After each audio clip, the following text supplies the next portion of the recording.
Argentine superstar Lionel মেসিকে তখন Neymar সম্পর্কে জিজ্ঞেস করা হয়, তিনি বলেন, কোনো সন্দেহ ছাড়াই নেইমার জুনিয়র বিশ্বসেরা এবং আমি তাকে মন থেকে খুব পছন্দ করি। এবং আর্জেন্টাইন মিডফিল্ডার রদ্রিগো ডি পল বলেছেন, যারা নেইমার জুনিয়রকে ভালোবাসে না তারা ফুটবলই বোঝে না। ফ্রান্সের বিশ্বকাপ জয়ী কিলিয়ান এমবাপ্পে বলেছেন, নেইমার শুধু ফুটবলের রাজা নয়, মহারাজাও বটে। আর্জেন্টাইন গোলকিপার এমিলিয়ানো মার্টিনেজ বলেছেন, আমি নেইমার জুনিয়রের অনেক বড় ভক্ত।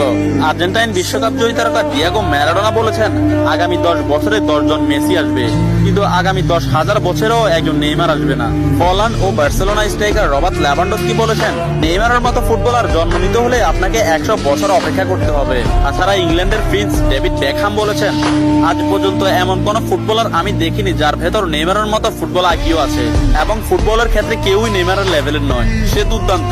এবং আর্জেন্টাইন বিশ্বকাপ জয়ী তারকা অ্যানহেল ডি মারিয়া বলেছেন, নেইমারের সাথে যে কোনো প্লেয়ারের তুলনা করা অপরাধ। ফ্রান্সের বিশ্বকাপ জয়ী তারকা কারিম বেনজেমা বলেছেন, যারা নেইমারকে নিয়ে সমালোচনা করেন তারা ফুটবল বোঝেন না। ম্যানচেস্টার সিটির কোচ পেপ গার্দিওলা বলেছেন, আমার ক্যারিয়ারে নেইমার মানেই সবকিছু। আমি মাঝে মধ্যে নেইমারের খেলা দেখে আমার দলের উপর সেটা বিস্তার করি। এবং স্পেনের বিশ্বকাপ জয়ী তারকা জেরার্ড পিকে বলেছেন, নেইমার ইতিহাসের সেরা খেলোয়াড়। অন্যদিকে লা লিগা সভাপতি তাবাস বলেছেন,